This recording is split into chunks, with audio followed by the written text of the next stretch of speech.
Hi, I'm Lovoni. And I'm Sarah, and welcome to the Lovoni and Sarah podcast, where we talk all things weight loss and well-being. On today's episode, no more excuses, why self-discipline is key to achieving what you want. We're offering up some tough love. Do it or don't do it, but stop making excuses. The development of self-discipline is the road to take to make all you want possible to achieve, including weight loss. But this requires self-control, patience, good routines, and no more excuses. But before we dive into this episode that I've been really looking forward to doing, let's have a quick catch up. Sarah, how has your last week been?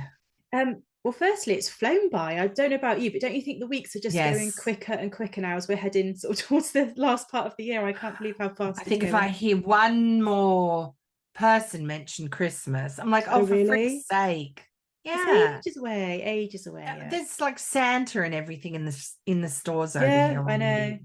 There's mince pies, which is dangerous. It's like, I love a mince pie. It's like anyway, every year it's earlier and earlier. But anyway. It does feel like that. Anyway, so yes, it's flown by, but I've had a good week. I've felt in control actually this week, so I feel like it's been really good. I've enjoyed some dedicated exercise time, which is quite nice to get back into that routine. I have felt a little bit lost with my lunches. So it's got to lunchtime, it's sort of crept up on me a bit like, oh, what am I going to have? I haven't felt prepared on that. So I think I could do a bit better with my lunches. But overall, I think we both have some success to talk about, but I'm going to share mine. So I've lost 2 pounds this week. So I'm really, really chuffed. Awesome. That's a good, well done. Good progress. But how's your week been? What about you? I lost 3.8. I said I wanted to lose 3. That was my goal. So you smashed it. Yeah. And that was because I think, well, 2 things, just I'm eating what I want to eat, but I'm not eating late into the evening and Mhm. exercising. And I hurt my toe. It's so bad. I can Yeah, share with people it's really bad. I've seen I sent Sarah pictures of the bruising because I don't bruise easily, and I have never had bruising like that, not even after knee replacement. It's black, yeah. Yeah. But anyway, I thought, because Ramsey and I have been doing power walks a few times a week. Okay.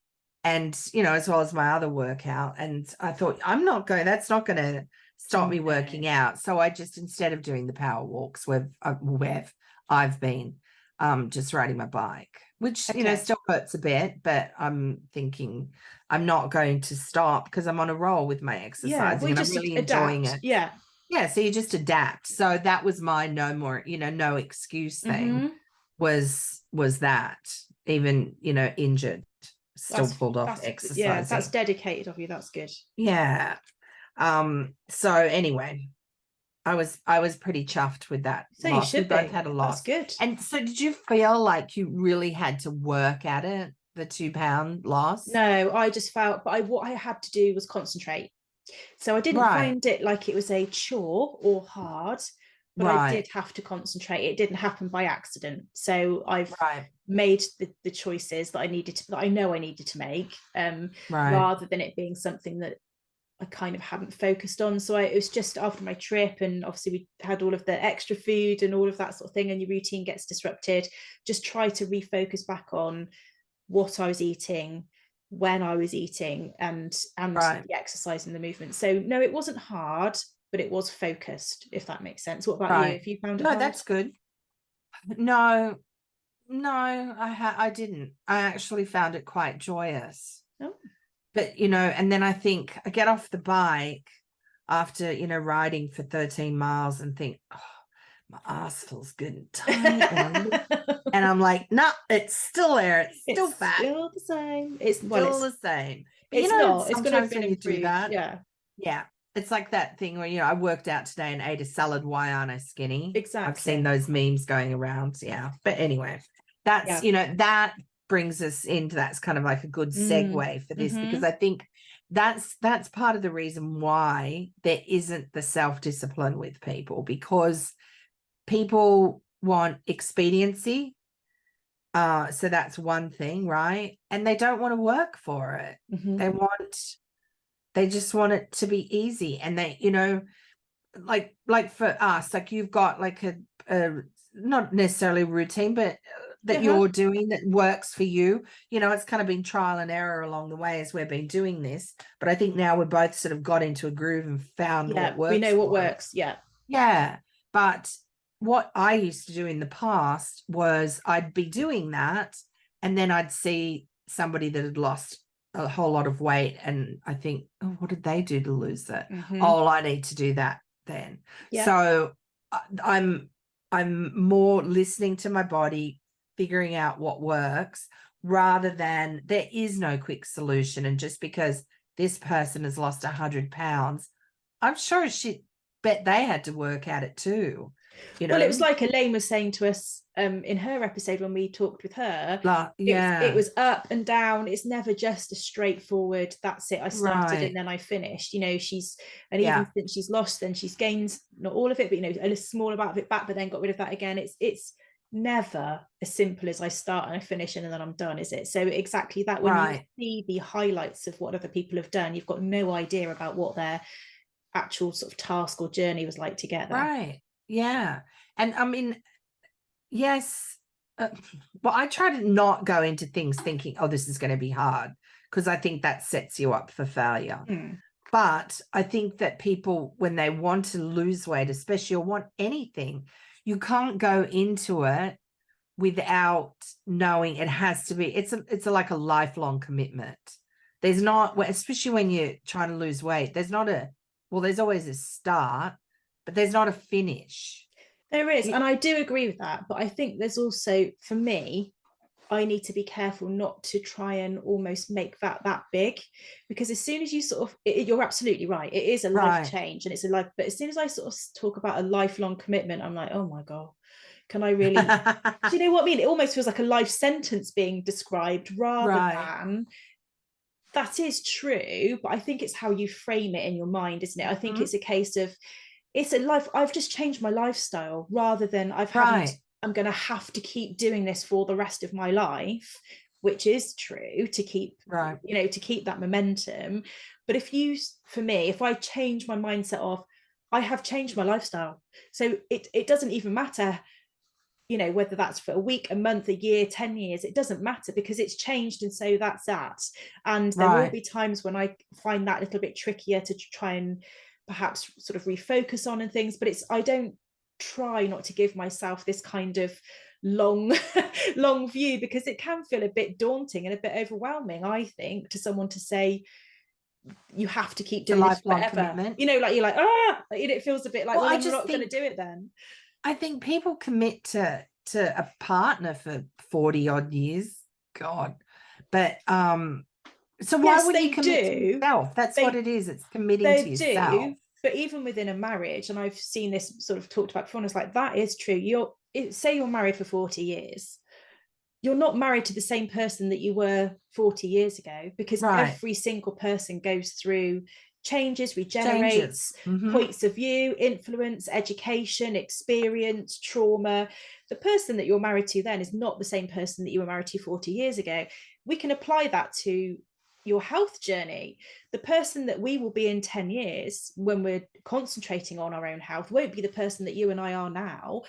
Partly because we're still learning, partly because we're on the part of the sort of task or journey where we're trying to get rid of it, rather than then living a healthy lifestyle. But the point is, what we're doing now should be what we always do. It's not a case, like we've spoken about many times, this is not a fixed term, is it, that we do it and then it's finished. I think that's how people go into losing weight, though. I think you do, but I think we have to remember that there's going to have to be flexibility going forward, because we're never going to, you know, we're not going to be the same people, and there's going to be different things, like we've spoken about before. Holidays can throw you off course, can't they? Events like Christmas, Easter, all of that then makes it different again. Or, you know, personal circumstances, you might be feeling quite low for whatever reason, and actually that, I think that makes it tougher to focus sometimes on being healthy, because sometimes you just want to turn into the mindset of, I don't care, I can't be bothered, I'm not going to look after myself. So there's so many factors that are going to come flying at you, that I think you've also got to be generous with yourself to think, I have changed my lifestyle. I know that I'm always going to have to do this, but I also understand I've got to be flexible while I'm doing it, because don't you think that's just quite a lot of pressure otherwise to then say, well, this is it. You have to be flexible, but you can still remain committed. Oh yeah, absolutely. Even because, you know, I mean, I've done this before, going on a vacation, a holiday, and thinking, oh, I'm on a holiday, so I don't have to, you know, that's my excuse to not keep going with self-care. So, you know, that is something where when the excuses play into it, I don't want to do that anymore. It doesn't mean I'm not going to have fun, enjoy myself. Yeah, of course. But it's just not going to be an excuse to just go hog wild. So anyway, but definitely I think people want an easy way to do this. They're really easy and quick, and it's not going to happen like that. As we both know. I've got a bit of an analogy for you, and you're going to you're going to roll your eyes. Brace yourself, ready, everybody, and please bear with me. She'll be like, "What are you talking about?" So, this morning I was doing my ironing. So my routine is I get up in the morning, and the first thing that I do is I iron. Okay, and because I do a wash load every day, because my son is massively sport focused, we go through a lot of clothes. So I do a load of washing every day. And what I try to do is when it's dried the next morning, take off the items off the line, you know, the rack that needs ironing, and I do it there and then. So I stay on top of it, because I hate to have that great big pile where you look at it and think, I can't face it. So for me, managing my overwhelm is to do it in small chunks. We've talked about that before. But this is what's then sprung to my mind, the ironing analogy. You could get a t-shirt, and I know you're not a massive ironing fan, Lovoni, so I totally understand that. But no, I do iron. You do I when don't you like need to. wrinkly clothes. No, exactly. Yeah, when you need to. But you could get a t-shirt out of the washing machine, and you can give it a really good shake, and you could put it on the radiator or hang it out, and do you know what, it doesn't look too bad, does it? You could probably be passable, you could get away with it, and it was quick, it was easy, required pretty much zero effort. But the reason I like ironing is the transformation that happens when you've actually ironed an item of clothing, and it fits better, in my opinion, because I think it stretches the, you know, releases the fibers a little bit more, particularly some of them, aren't they really scrunch up small, and they fit much nicer. So that's why I do it, and I do it because it's presenting the best version of me, in a way, in that moment. But as I was ironing, I was thinking, actually there's a middle ground here as well. You can do a really quick job of like a quick swish over with your iron, and it looks better, but it's still not really great, is it? Actually, ironing properly takes a bit of time. You know, don't rush, take a bit of time. And I suddenly realized, this is it, this is all about time, and we can apply this same mindset and approach to weight loss.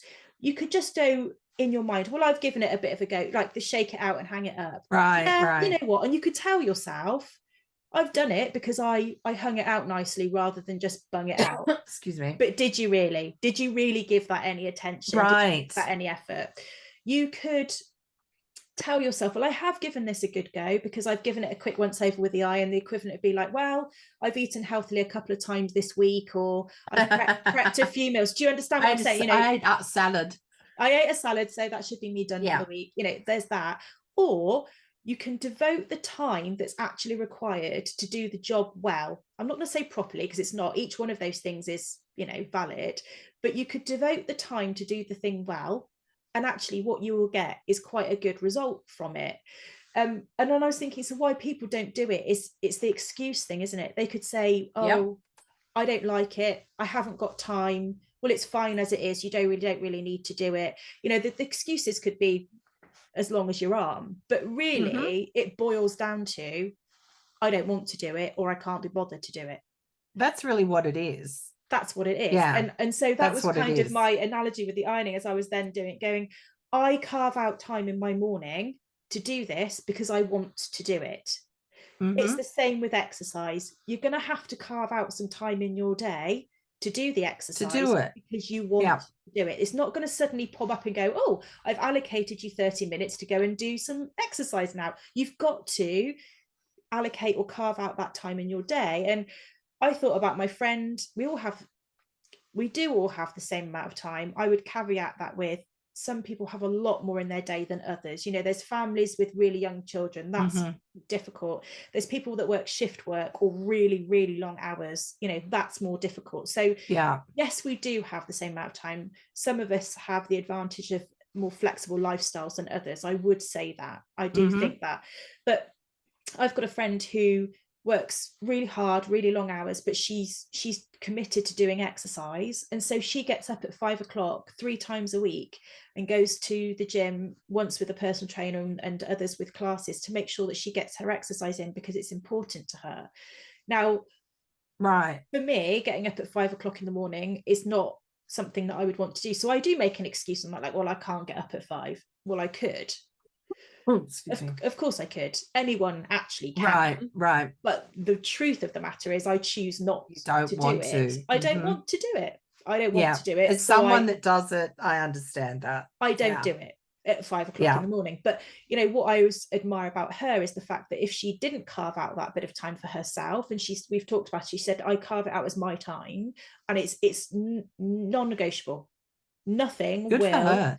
That's good self-discipline. Yeah, won't interrupt that time that she set for herself. But I was like, so that's how she's overcome the fact that she's got a busy day and she's got a family to look after, you know, and help and do all of those sorts of things. So that's what I was thinking about with the ironing, you know, a good slow use of the iron, you get a great result at the end of it. And the only reason I've got that is because I've been willing to devote some time in my morning. To do it. Set my alarm for 6:30 and I get up and I iron. Okay, some people will think I'm crazy, but that's what I like to do, because I like the fact that the clothes all look presentable. This is not what has happened in my life. Like, this has only been in the last probably 5 years. When I was younger, I was like, I am not ironing that. That's fine. But that's the thing I would say. I would like to probably suggest that that's the same with, I don't know if you, but if you devote time to weight loss or health, don't you think that that's what then creates success? But the only reason we don't is the excuse factor.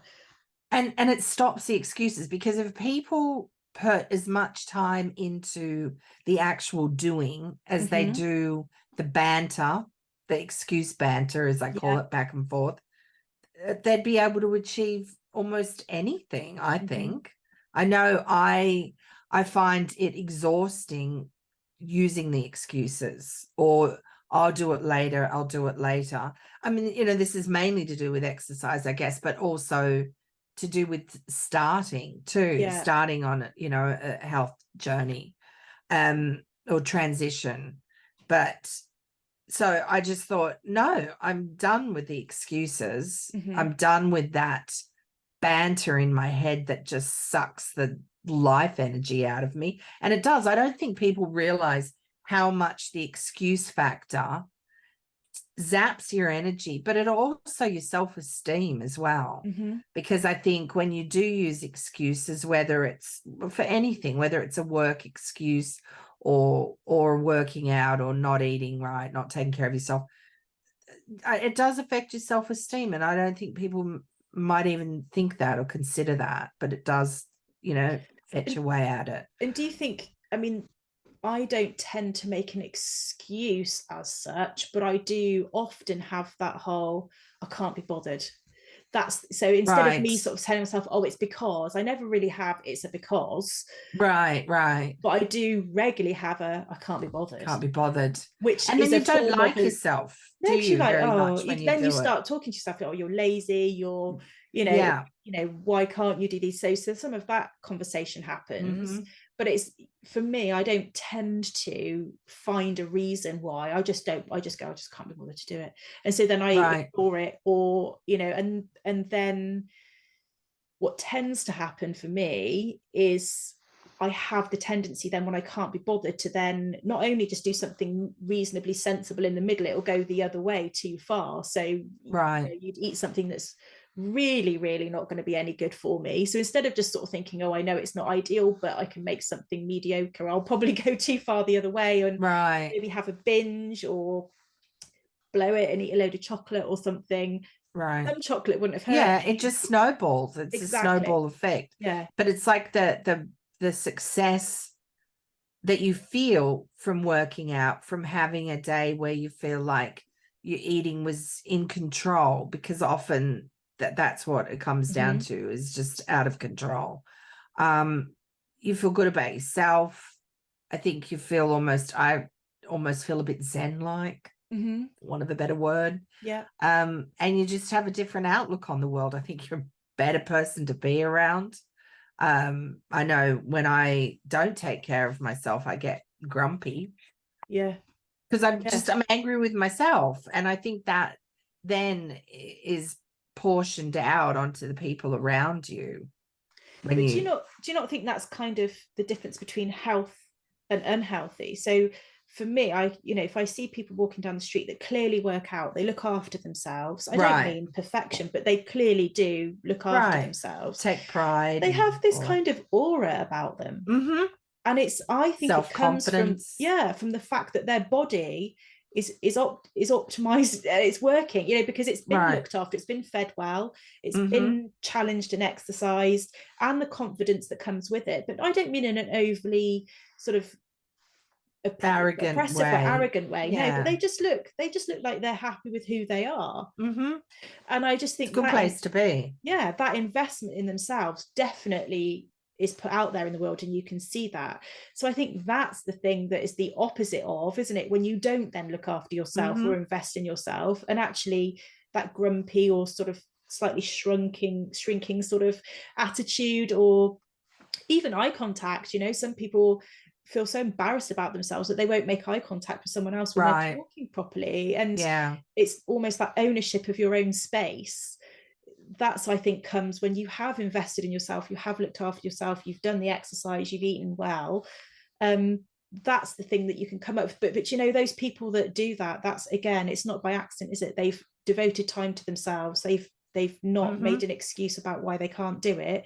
And I think that's the crux of it, is time, and not finding the excuses about why you can't invest the time. Exactly. And I think anybody that's successful in any area of their life, and often you find one thing leads into another. So if you invest in yourself and you're successful with your exercise, and that you feel you're successful, not that anybody else does. And you're feeling good about yourself, that can often lead into more success in your business, or more success with your partner, your relationship, the relationships around you. Don't you think it just one thing sort of, it just exacerbates? Well, it's the control, I think. I think the fact that you take control of your own life then means that you're probably less willing to accept, and we've spoken about this before, accept poor behavior towards you, or accept work that you don't want to enjoy or want to do, difficult sometimes within a role where you're told what to do. But I think that's probably the part, is the investment in yourself gives you some self or some control of your own life, and then that then is the touch points on, I think, on all the other parts, particularly within relationships, because once you've got a bit of self-worth, and that makes such a difference, doesn't it, within friendships and romantic relationships. I think that's what changes that, for sure. There's a quote from a book that I had read. The author's Brian Tracy, and the book's called No More Excuses. I wrote this quote down because I thought it was really good. Your ability and willingness to discipline yourself, to accept personal responsibility for your life, are essential to happiness, health, success, achievement, and personal leadership. I thought that was good. So say that again. So the willingness to accept, your ability and willingness to discipline yourself, to, I guess it's accept, but I wrote accent, personal accept, probably. Personal responsibility for your life are essential to happiness, health, success, achievement, and personal leadership. Just seeing if I had the book here. So the discipline to accept the personal responsibility for your life. So that control, that requirement to understand that you are the person that's creating your own outcomes in life. Often there's some things that you can't control, there's some things which get thrown at you, but your response to that is the thing that you can control. And I think that's the thing, isn't it? Our response to the fact that, or for me, let me talk about myself, my response to the fact that I'm overweight and I need to improve my health, that's my own. If I can accept the responsibility of that, there's nobody else that's responsible for this. No one has done this to me. I shouldn't feel hard done by. I shouldn't feel resentful about anything. I am the person that's responsible for changing it. I'm the person that's responsible for creating what it is to start with. So I think if you can get really honest with yourself about, that's a great quote. So if you can get honest with yourself about that responsibility, maybe that's the point that then influences our excuses. Because if you're really honest and you realize that you're responsible for what's happened so far and what's going to happen in the future, then those excuses are only kidding yourself. They're not anybody else, are they? Right. And it's all down to self-discipline, really, isn't it? It is, but do you think discipline comes from something? I think we talked about this with Charlene, was discipline is something you can emulate and you can get told, but fundamentally it's got to be the desire within yourself. So Charlene was saying she didn't want to let down her colleagues, basically. That was kind of the drive when she was in the Marines. So when it comes down to our own health journeys, the only person that we don't want, that we can let down, is ourselves. Are we willing to do that? And we've done it probably time and time again, let ourselves down, haven't we? Too many times to count. Yeah. But this is what I mean is there is no easy way out. I mean, no. It's you, and it's not going to happen fast. And in order for people to make it happen, they have to have self-discipline. It's not about motivation. It's about saying no to things or saying yes to the good things. It's just nobody, like Mel Robbins says, nobody's coming to do it for you. You have to do it. You have to do it yourself. It's all on you. And that's okay. But I think that self-discipline it's obviously all the things we spoke about, but that self-discipline then requires the consistency, doesn't it? Because we can't just have discipline for a day. No, you've got to have the consistency. Keep showing up, keep having that changed mindset, keep honoring our own commitments to ourselves. And that's the thing. Would you let someone else down time and time and time again? I wouldn't. If I've said something to someone, and I do my utmost to make sure it's done. So why do you do it in your own life? And I think you need to then think about why you're making excuses to yourself. And probably it's because it's not easy. Like you said at the beginning, it's probably the excuses are coming to thinking, I just can't be bothered, and it's just too difficult, or it's not easy. And you just think, accepting the fact that it's not always going to be easy is part of the challenge with the excuses not excuses situation. If you just accept the fact this is going to take some work, do you think that would help the excuses disappear a little bit? Might do. I think so. I mean, people know that, but that's okay. When did work, I think for a lot of people, oh, that's going to take work. Oh, okay, then I don't want to do it. When did that become like a bad thing? When did work? It's like, go on, what was that? I was going to say, probably happened when everything became so much easier. There's not much we have to work for, to be honest. No, everything is so much easier. Is easier. Yeah, so that's but it's that mindset too of thinking, not I've got to do this, but I get to do it. You do get to do it. You do get to change. You can change the course of your life. You can change your health.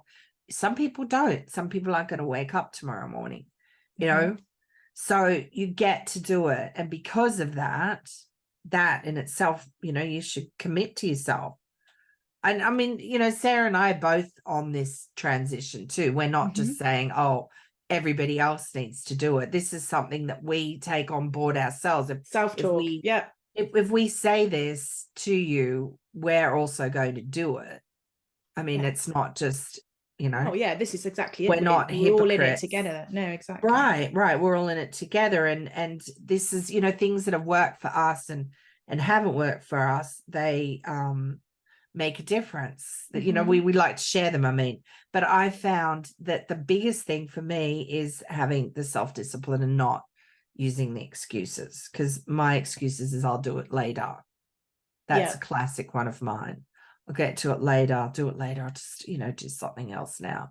No. For exercise, I'm a morning. I know you're not, but because you like to iron. Maybe you need to put on some music and dance while you're ironing. Work out with my iron while I'm doing it. But I like to do it in the morning. That's because then it's done and it just sets me on a really good trajectory for the day. So I think that there are some steps that come with it, though, and I wrote some things down, like how to stay motivated. I don't know whether motivated's like always a good word, but pick have a goal. I think that's good, and then break that goal down. But have a goal. Remember why you want to do this, why you want to lose weight. This always comes back to weight, but it can be about anything, really. It can be about getting your dream job. Then you want to celebrate every success, but not necessarily with cake, but just, be kind to yourself. If you lose 2 pounds, then be like, whoa, way to go, because that's motivation to keep on going.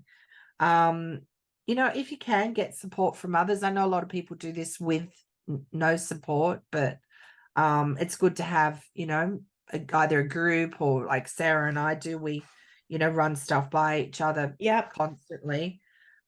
If you feel like you slip up, then don't let that get you down, or don't use that as an excuse to go, oh, fuck it, and just, throw in the towel.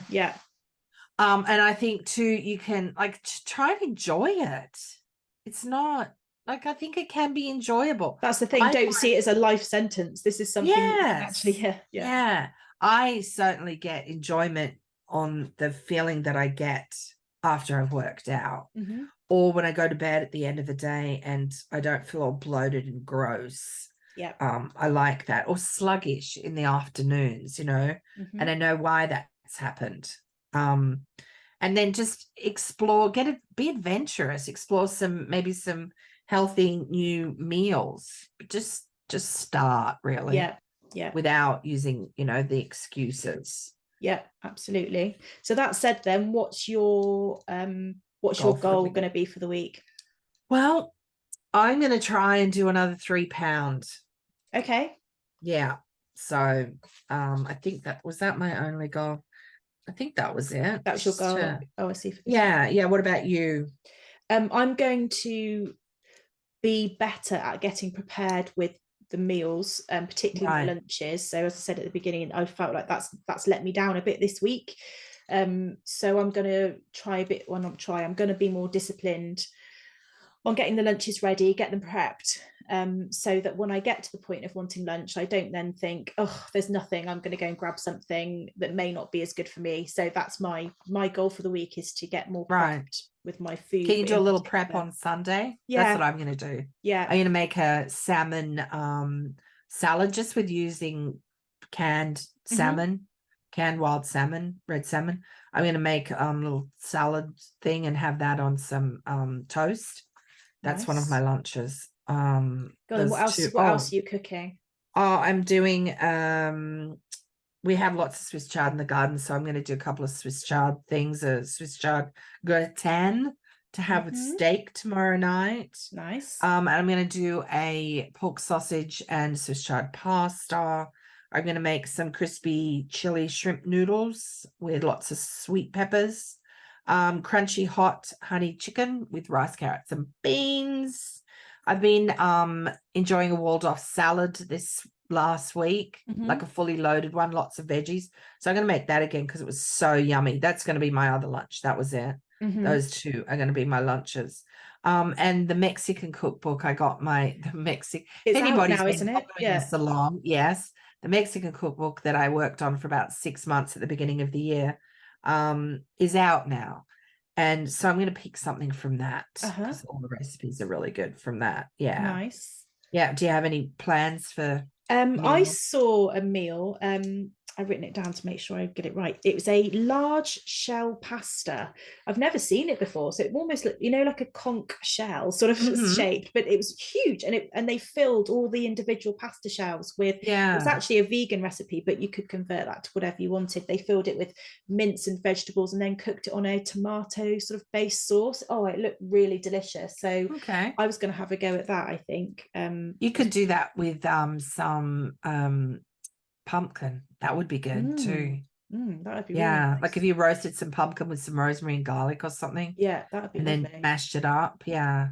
So I suppose if you're serving your partner, then you can't put. I was going to say I've got a really nice spinach one on my website, but it's got ricotta in it. So it's the whole no dairy thing for the partner. So that was one of the things I was going to try, and then that sounds good. I'm going to do another one of the tagine that I always make this week. So I'm going to cook one of those and start to do some of the batch cooking ready for. So I've got 3 weeks until my surgery, so I'm going to start doing batch cooking, get it in the freezer. Okay. So join us next week for episode 38, the vagus nerve. What is it? What does it do? Can you stimulate it to improve your health? As always, thank you so much for listening. Please send us a message if there's any episode you'd like us to discuss. Visit our website, lovoniandsarah.com, for extra helpful information and delicious, wholesome recipes. Thank you, Lovoni. To find links to connect with us on social media, and we're now on YouTube, so you can watch us as well as listen to us. Remember, just as self-discipline is the key to success, the lack of self-discipline is the main cause of failure, frustration, and unhappiness, causing you to make excuses and stopping yourself for achieving all that you're capable of. Make sure your actions are in alignment with your goals, commit to yourself, and stay the course. And we're going to do it with you. See you next week. Exactly. Thanks for watching, listening. Bye now. Bye now.